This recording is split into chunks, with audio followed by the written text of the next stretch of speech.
just like that, we are rolling. Welcome back, everybody, to another episode of Bears Best. With me, another very, very special guest. We have one of the most prime talents in this area of the country. He is a rising star, going straight to the top in mixed martial arts. He's the next generation of UFC superstar. He has a Sik Jitsu product. He's a hometown boy from Spokane on his way up. This is Ashton Charlton. Thanks for having me. Appreciate it. Yeah, man, of course. I'm glad we finally got to get this in. We've talked a couple times before on like Fighter's Diary and stuff, but this time we can kick it and talk into deep stories and, go wherever we want. So thanks for coming by, and I'm excited to get to know you some more. Yeah, no, I'm excited to do this. It's cool. So let's take it all the way back, and we might go over a few things that we have in a couple other shorter interviews, but for the people at home that might not know you or do know you, but only at the surface level or only see you at the casinos knocking fools out, why don't you take us all the way back to the beginning of how you even got introduced and started fighting? Well, I mean, started fighting in general. That's always just kind of been a part of, who I am and kind of my life. I got an older brother, so anyone with the older brother knows it. When mom's not home or when, dad's not home, it's getting cracking. And even when they are, we were always crazy. It's funny because my brother and I have always had boxing gloves. So, I think we're probably literally like 3 and 4 when we got our first pair. But one of my core memories is just being at my uncle's house. And he was, I think, 13 or 14 when we were born. So he's kind of not too much older than us. But I want to say I was 3 or 4 and he was 4 or 5 because he's a year older than me. And he's throwing a party, obviously, and we're just in the back scrapping, boxing, putting on a show for everyone. And it's just like, ever since, I mean, probably before then, too. I'm sure it's something instilled, since day one, but it's just something that we've always done. And then, so growing up, getting into school and into sports and stuff, what kind of sports were you doing growing up? So I did a lot of sports. I did baseball, football, basketball mainly. And then out of nowhere in like 7th grade, I think my woodshop teacher was like an assistant wrestling coach over at Glover. And he somehow talked me into wrestling. And even before then, my brother and our neighbor would always like he would search Brazilian jiu-jitsu, and we would like wrestle in our full pants and jeans and shit, like in the grass and everything. But in 7th grade, my woodshop teacher convinced me to wrestle. So I did that, and I've always been kind of a like physical, scrappy kid. So I was pretty decent at it right away. Wrestled both 7th and 8th grade, and then in 7th grade I don't think I was on varsity or anything, but I was just smashing everyone on JV or whatever. And then, or maybe I was on, I don't remember. It was a while ago, but 8th grade I smashed everyone, and then I got to high school. And I didn't do that well, and I mean I probably went like 60-40, but wrestling's kind of a hard sport to do if you don't really like it. Mm-hmm. You know what I mean? So I didn't continue after that, but that's always one thing that I wish I would have stuck with is football or wrestling.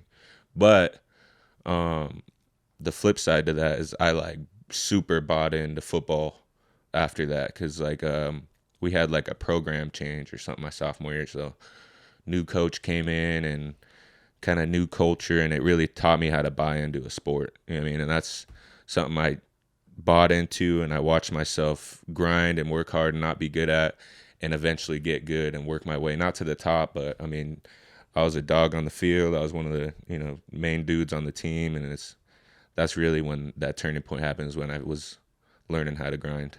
Oh yeah. And then how did you get into MMA? What was your first class? How'd you get there? So I had a buddy of mine that I played football with all through, middle school, Gavin Geis. He was, after high school, he'd been training and stuff. We're kicking it, and he's like throwing kicks at me and stuff. I'm like, what the hell? He doesn't do that usually. I'm like, oh, this dude been training. I didn't really know what it was about.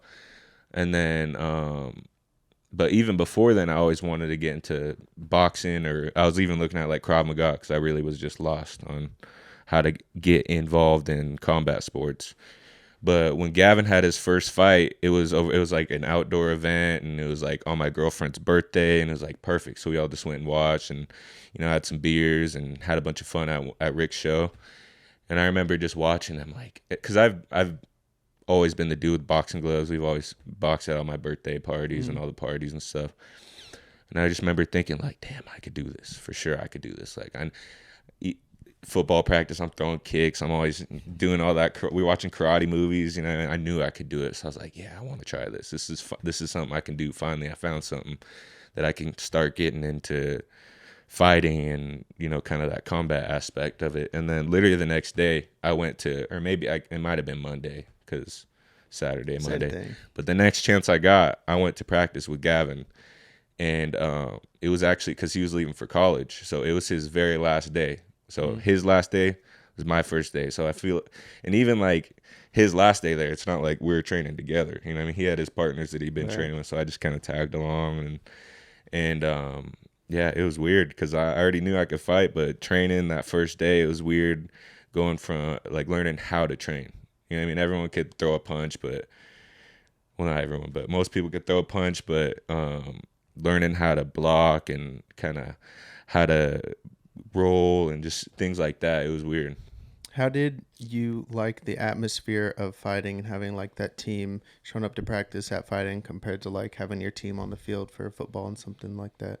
What was like the atmosphere like when you first started? Like at practice or like in the fight? Yeah, like at practice. Well, I mean, literally it's probably the first month, 2 months, because I'm kind of a quiet dude if I don't know people, and I really didn't know anyone, so I was kind of just kept to myself. Go in, I'd scrap. I knew Terrence from like seeing him at Corbin playing basketball and stuff, so I would go scrap and we'd pretty much spar because Rick was in and out, you know, helping everyone. And I saw Kiesa in there, obviously, so it was cool seeing him. But I was a couple months late to the party, if that makes sense. You kind of got to earn your way with this sport. People are in and out all the time. But after I got comfortable, and it was weird because Mike left. I think that's kind of why I was so shy. But Mike left for a couple months, and after that, I kind of broke out of my shell and started, you know, getting with the guys and getting kind of that camaraderie. It's really all the same. Like I say it all the time, like the best thing in sports is when you build a culture. I mean, it doesn't even have to be sports. It could be anything. It's the best when you build a culture. Everyone is kind of like-minded. If they're not like-minded, they kind of form to the same ideas. And I love it. It's a lot like the brotherhood you have with anything. You know, I love it. And it's not like, brother, it's, you know, we got girls in the group too, but it's like, it's a team. At the same time, it's a team, but when the cage shuts, it's you. You know what I mean? All they can do is like cheer you on pretty much. I mean, really. I mean, they could give you strategical strategies and things like that and give you pointers, things you don't see, but you have to be the one that does it. So it's cool. What parts of like, we'll start with winning. What's something that stands out for winning a fight compared to like maybe you get the game-winning touchdown of a high school football game? What's something that sets MMA accomplishments apart from anything else you've experienced? It's really all you. Like I was like even when I played football, I was just a scrappy dude. I never scored a bunch of touchdowns. I know for sure it's embarrassing. I only scored one touchdown like my whole high school career because I was a blocker. We didn't have any quarterbacks. So that's one thing that's cool about MMA is it's me. It's me out there performing. You know, I've been performing my whole life. Like I was a percussion dude, so we'd always be, you know, it's not a crazy performance, but it's under the lights with a bunch of people and you have solos and stuff like that, but it's really just you out there. That's one thing that I like about it, and it's every play that you're making, you know what I mean? You don't have a quarterback throwing a perfect pass to you, or everything you're doing is you highlight reeling or you fucking up. You know what I mean? Even when you mess up, it's not like that dude fucked up. No, it's you. Right. It's you. So with that much pressure, walk me through a typical night of your fight. So you got your opponent, you're the main event, you have all this anticipation, you got to watch 12, 13 fights ahead of you, and then you got to get in that cage yourself and do your thing.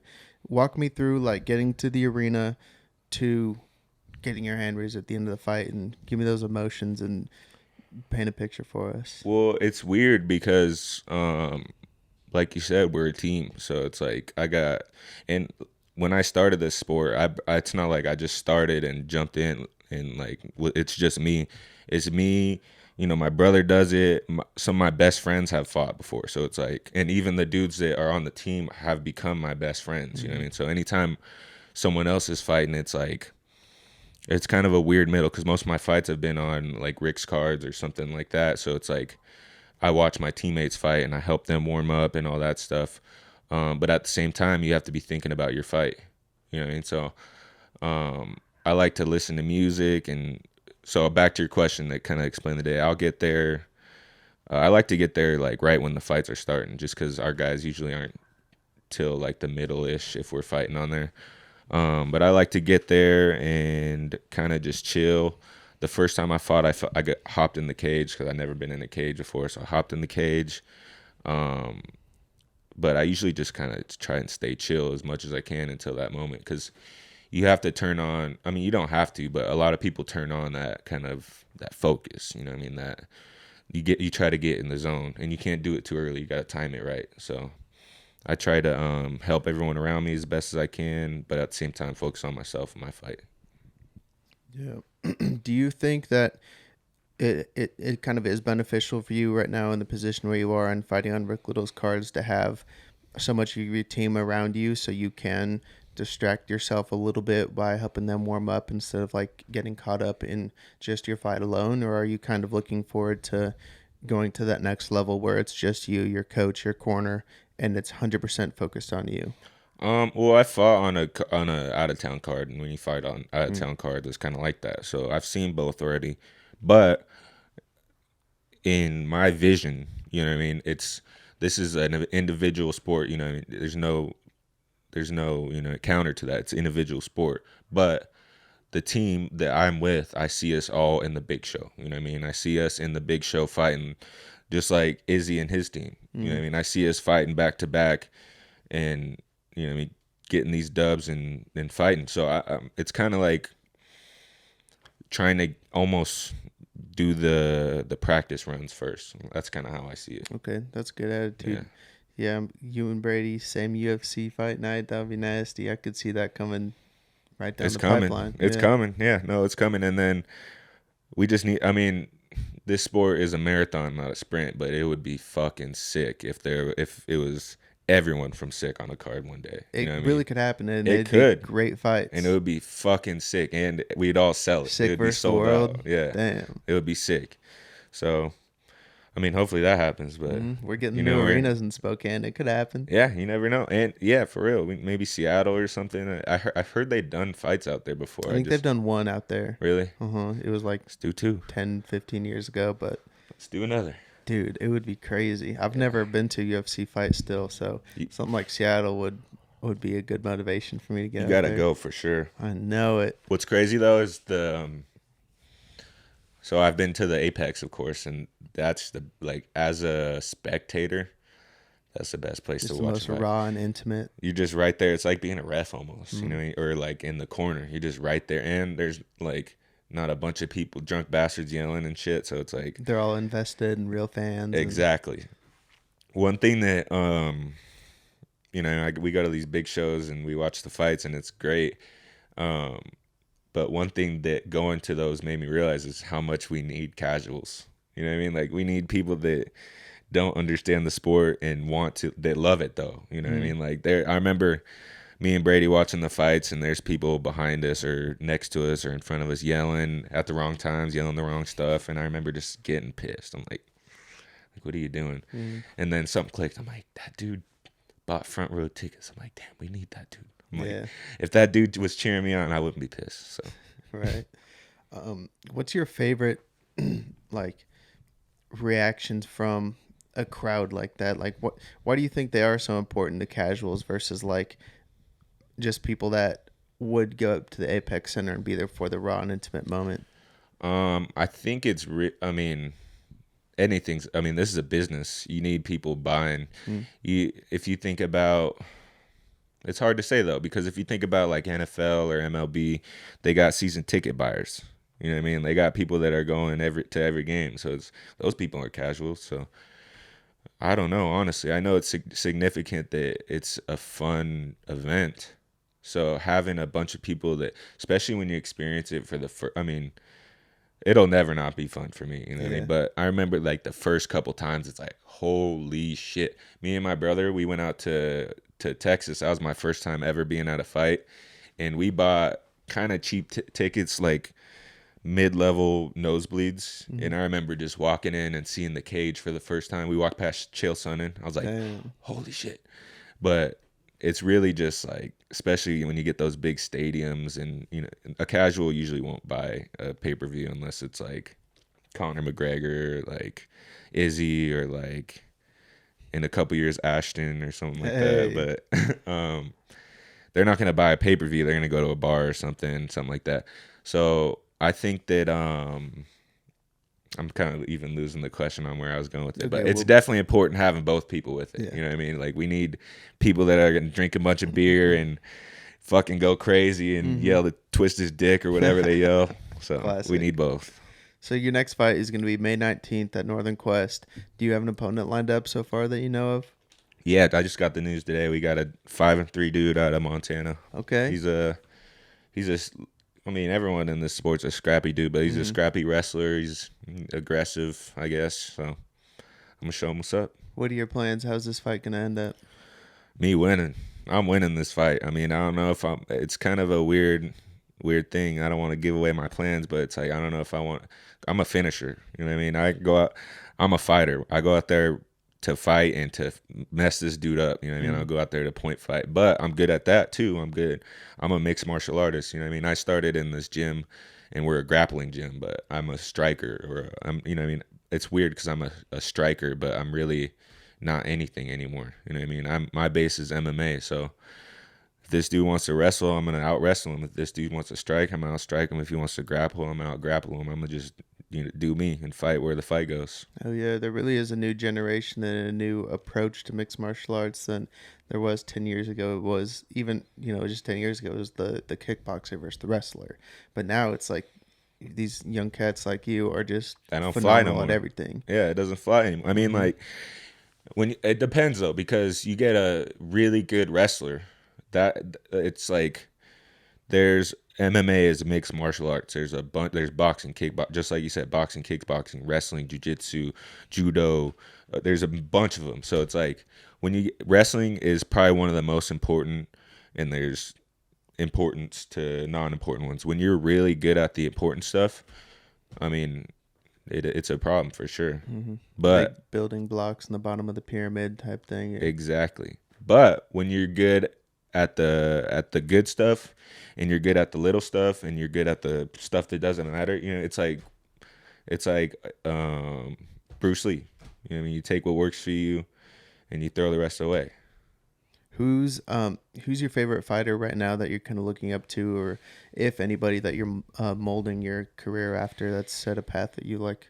I'm taking from everyone, really. I mean, like for a while I was like a big Izzy fan, and I still am, but it's just like being around these dudes, I feel like you can't be a super fan anymore when you're immersed in the shit. You know what I mean? When you're walking around these dudes, and Kamaru Usman is in my weight class. You know what I mean? It's like I can't be I can be a fan of them and stuff, but it's like all these people are just humans. You know what I mean? And I like everyone in the UFC. Obviously, does something good, so I like it all. That's beautiful. That is crazy to think of what you just said. Kamaru Usman's in my weight class. That's crazy to think that, in just a few years, you're going to be right there on the Yeah. same list as people like that. Yeah. It's crazy we got you here so early, and I'm excited to run it back. And Yeah, then straight up. I bring mean, it back this with is the belt. it's like it's a marathon. Also, I mean, you'll hear it a million times. With this sport, there's so many cliches that it's like you'll hear a million times if you watch the sport enough, but they're true. This shit doesn't happen in overnight. You got to put in the work and consistently put in the work. And after you've put in the work over and over and over again, you get to one chance to prove it. And I mean, it's not just one chance, but I mean, a fight is like, I think I heard Mike Chiesa say it's like a Super Bowl almost. You know what I mean? There's however many games in a season leading up to the last championship game. It's almost like every single fight is a championship fight, championship game. You know what I mean? Every fight is your most important fight today. Mm-hmm. Yeah, in baseball they got 162 games. You can lose 50 games and you're going to be one of the best teams in the league. Straight up, it's like baseball is a crazy sport. I love baseball, but if you fail 7 out of 10 times at the home plate, in the MLB, obviously you're a Hall of Famer. Yeah. If you hit 330, you're a Hall of Famer. You know what I mean? So it's a crazy thing. Not in fighting. Not in fighting. Hell no. No, you better be good. That's what's crazy about this sport too. It's like, yeah, you beat me in basketball, but like you can't whoop my ass. Yeah. You know what I mean? It's like the ultimate score settler. You know what I mean? It's like, and it always has been too. And it always has been H&N combat. Yeah. Even like at the highest, even like war. You know what I mean? Like in the end, it doesn't, like hand-to-hand combat doesn't matter in this day and age just because there's so many like people with guns and shit. But like I won't fight in the streets very much anymore. Yeah, or his homies run the corner. Like you can't. Hell no, that's little kid shit. It's like every once in I ran into someone that was just so hyped to fight. You know what I mean? Like so wanting to fight, and it's someone not wanting to fight me, but just kind of anyone. And I was like, why don't you go to a gym? Like I was just thinking about it. Like you can fight. Like you can monetize this, dog. You literally can fight. Like go fight. What do you mean? And you fight in the streets, bro. Like people don't want to fight.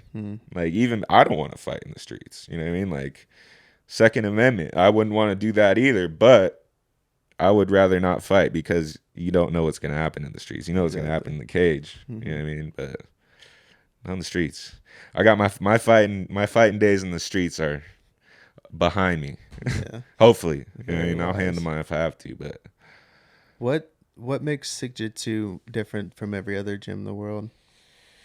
I don't know. I've never been to another gym. Really. I know that we do the real shit. I mean, you ask any sport or you go to any sport, you ask the best people that are in the sport. Once you get to the highest level, it goes back to the basics, you know what I mean? Like we're good at the stuff that works. That's kind of our motto, if you would say. We're good at the stuff that works, and we're hard nosed. We're not super fancy yet. Like we don't have a fancy gym or nothing yet, so it's kind of we're humble. But you know we're just a bunch of hard workers. I don't know. I've been to a couple gyms obviously, but our gym is just different from any others because we're first off in a garage on some 20-year-old mats with like dents in them and stuff. So we're all tough. That's one thing I can say. We're all tough. There is a new compound being built, and for you, it's like a new playground, a new work office, a new like you're gonna be getting a candy shop in there. What are you most excited for with this new gym being built?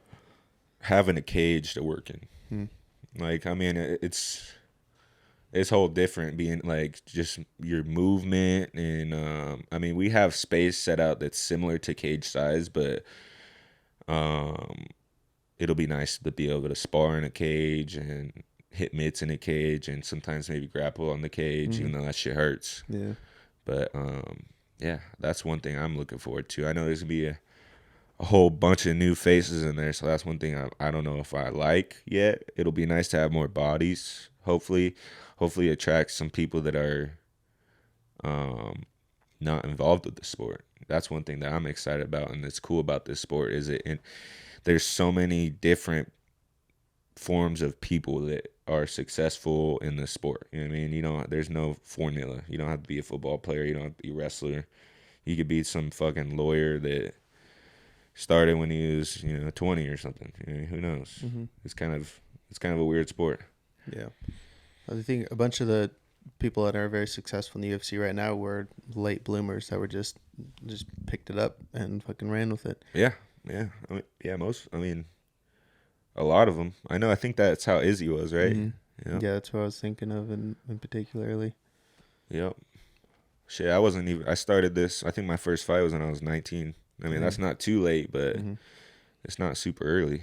And without that background in like being a lifelong wrestler or growing up doing taekwondo or something like that. So I think you do have a unique story with the success that you've been having and this drive and hunger that you've got from starting late, no huge background in it, didn't even know you wanted to be here really.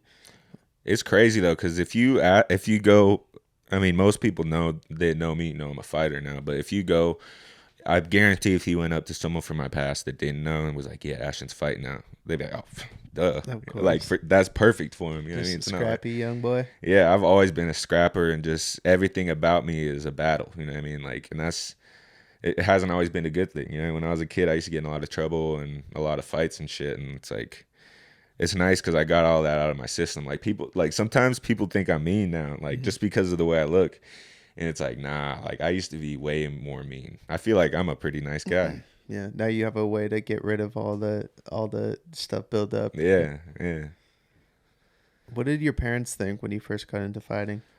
They loved it. I mean, the first fight, like that first fight I went to, was with my mom. So she always been down. Was the one who taught me how to throw my first punch, and I've been living with my mom as a single mom pretty much my whole life.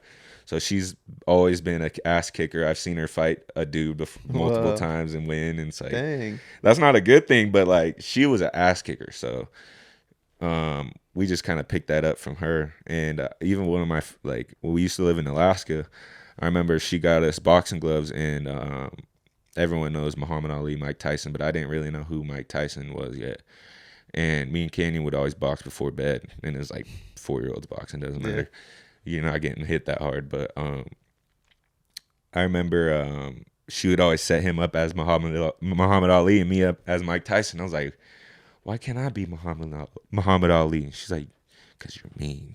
I was like, all right, I bet. It fit. Yeah. She selected the She right knew. characters. She knew. I was probably Wow. 3. She already knew. Wow. And my dad, he loved this stuff. I mean, like, like if you go and look, because my dad passed away, but if you go and look at like at his old Facebook, it's all just fight stuff. He would even like comment on all of Rick's stuff and like always compliment the team and like always comment on my stuff like you guys are such a good team. And it was funny, even one time he was like, because my dad was a funny dude. He was like, yeah, this dude, because he's from Alaska, he's like, yeah, this dude from Alaska wants me to manage him and coach him. I was like, what the fuck, like what do you know about this? But I mean, that's crazy. You know, I didn't even know what to say, but Yeah. needless to say, he loved it.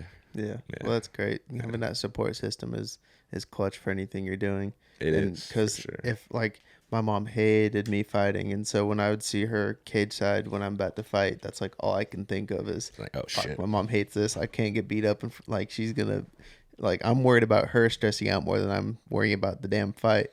That's which what made it really really interesting. That's another thing that's weird about this sport is like sometimes like of course you want everyone supporting you, but it might be easier if they don't. You know what I mean? Like I've thought about that sometimes. It might be easier if no one even knows I'm doing this. Yeah, you sell 50 tickets. That's 50 people that you gotta win for. Yeah, Basically. yeah, Or for else real. like you're gonna feel like you wasted the money with the disappointment. I never feel like that pressure too much, but it's definitely there. I remember my pro debut.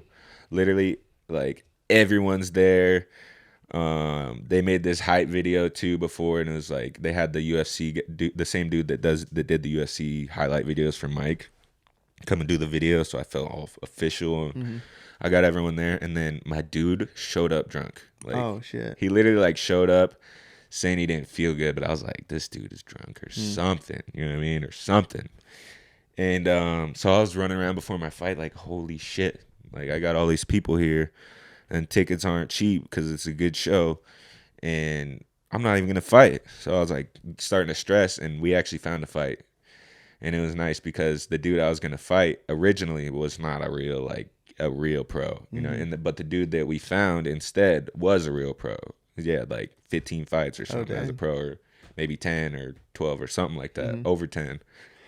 So I was like, all right, fuck yeah. You know what I mean? I was hyped about that. So, I mean, that, and even that shows what kind of fighter I am and what kind of team we are. Yeah. You know what I mean? We believe in the skills and we believe in what works. Perfect. We're going to take a quick break and we'll be right back. Hell yeah. They're the first shoe that Jordan ever made. Oh, okay. That colorway and that design. They're the Jordan 1. With the little... And that color pattern is what makes it unique. So, like, that's the first shoe Jordan made and played in. So, yeah, I know there's the top. There's like certain shoes that are, or certain like ones that are special. You know what I mean? Like, have you ever seen the ones with the backward stripe? Yeah, the Travis Scott's. I don't. Is that what that is? Yeah, he like designed them, and that's why they're so expensive and well known, is because he kind of made that. There's a couple basketball players, I think. I saw, there's a couple of basketball players that have the reverse stripe on them now too. Dana rocks the ones heavy. Really? Every time I see that dude, he's got some fresh ones on. Dude, I just seen that Hasbulla signed with Jordan. I don't know if it's legit or not, but they said he's gonna have his own Jordan 1. That's crazy. What does he even do, bro? He's just fucking. He's just short, the high pitched voice. He's not even a kid. That's a grown ass man. He's like 20. He's the king. Oh, okay. I thought you said he's a kid. I was like, what's Dana like in real life? Have you ever met, like, shook his hand and stuff? It's hard to tell because he's always working. Most people, when you like, especially at that level, you go meet someone that's like kind of famous. You don't really meet them. You know what I mean? It's like I didn't sit down and have a convo with them or nothing. I just kind of shook his hand. And Rick was like, me and Brady, the first time I ever met him was at the Apex, and this dude's cool as fuck. Like, he's hella cool. He's just down to earth. Like, I don't know if he even would be different if you went and had a conversation with him. You know, he's a cool dude. But I haven't got the opportunity to kind of just sit down and talk to him. But Rick, he's a good talker. That dude was talking me up the first time I ever met him. I think I might even had a broken leg still. No, that wasn't it. I didn't have a broken leg. But he was talking me up, and I was hyped about it. To Dana? Yeah, to Dana. Yeah. Me and Brady were right there, and we're in the cage with Dana. And it was after a fight. And he's like, yeah, these are the next guys. Like, you're going to know these two. And he already knew Brady, obviously. But so he's saying about me. So I was like, damn, yeah, like, that feels what's good. What's up, Uncle Dana? Like, see you in a couple years. See you in a year, hopefully, shit. But see you soon. Hell yeah. Yeah. Do you have any idea of what's going to be coming next to funnel you in there? Have you heard any news of any big fights for a different promotion or anything yet? I'm trying to get with LFA. You know, Mike is and it's that's weird about life. It's about who you know, right? Mm-hmm. I so happen to know Chiesa and Rick Little and Brady and all them. So Mike's a commentator for LFA, which is kind of right below the UFC. Everyone who follows MMA and really knows the UFC knows a lot of the dudes from the UFC have fought in the LFA. So I'm trying to get in that.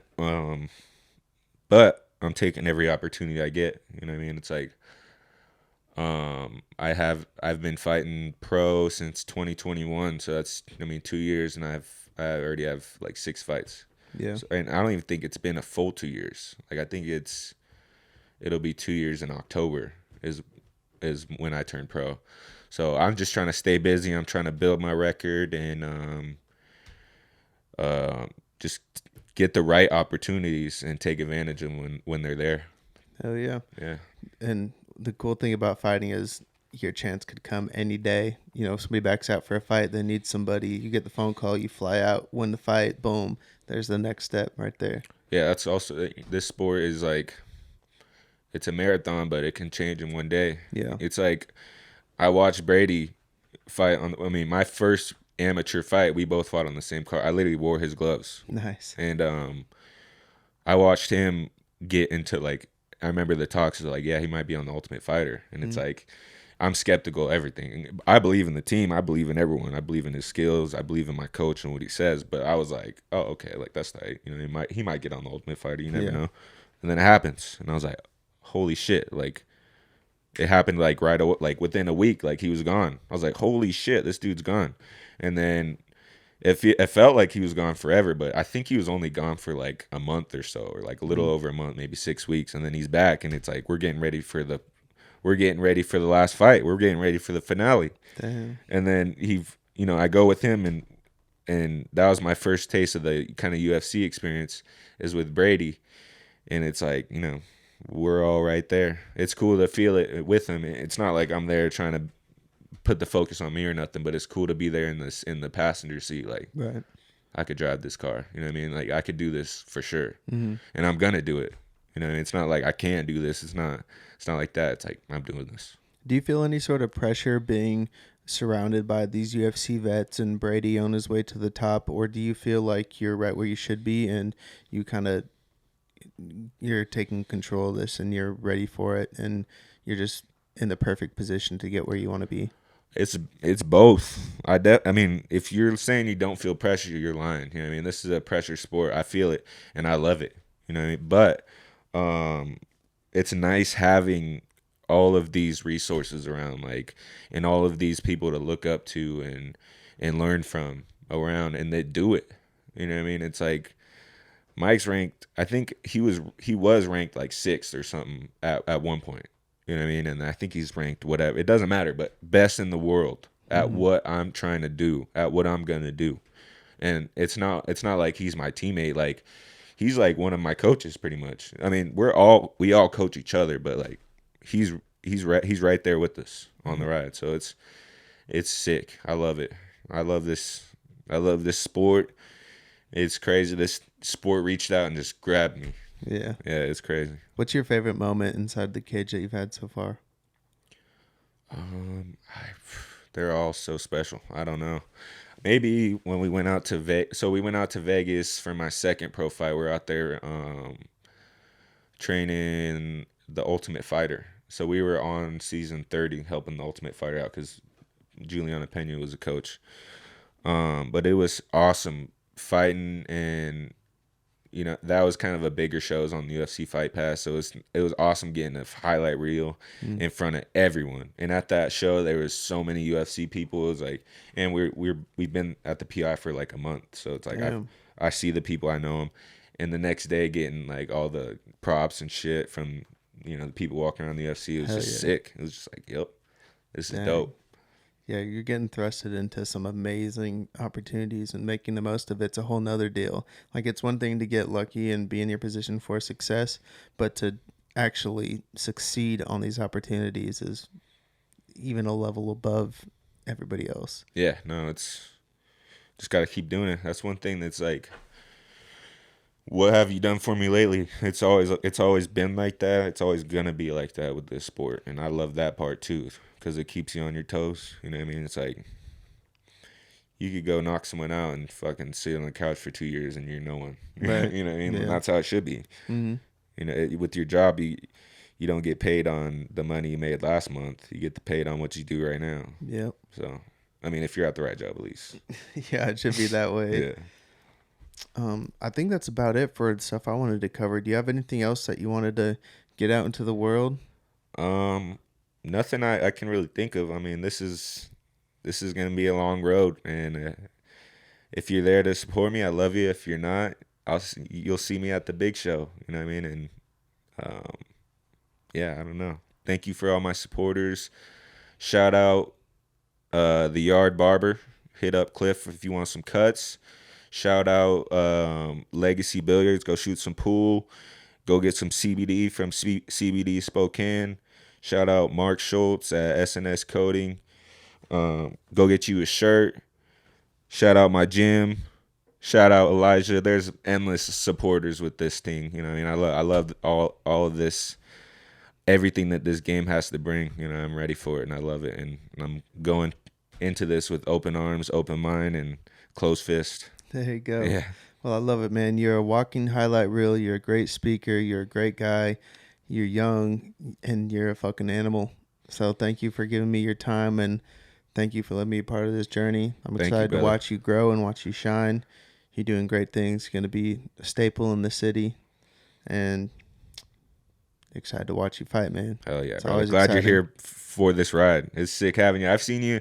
It's funny because this day and age, especially with social media, you know, you kind of see everyone's faces all the time. So, yeah. Whether it's through mutual friends or whatever. So I've seen your face before, and it was cool actually meeting you after a while too. Yeah, so that was sick. Yeah, it's and I didn't expect it. Sorry to cut you off, but I did not expect it either, because I didn't know that you did any photography or any like journalism or anything like that. And then one day you're just immersed in it. Yeah, it's all kind of brand new.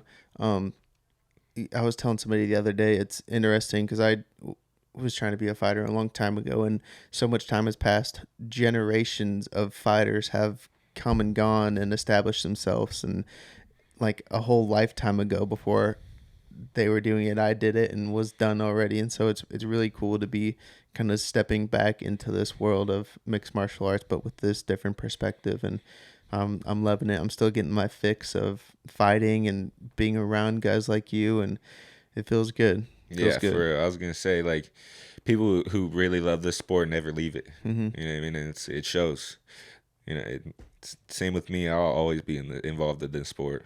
Do you have any aspirations to do like announcing or play-by-plays or anything like that in the future, or are you just I focused definitely on right now? I have a analytical mind, and and I'm sure a lot of fighters think this too, but I have a different view of the game. I'm gonna be a great in this game because of my view of the game. You know what I mean? Like, I see things, movement, it's like a movement genius. There's people that are good at articulating things and through books and reading and kind of remembering things like that. And there's people that are good at feeling movement. You know what I mean? There's like Bo Jackson's who, I mean, he was a smart guy too, but he was a movement genius. There's Bruce Lee's, he's a movement genius.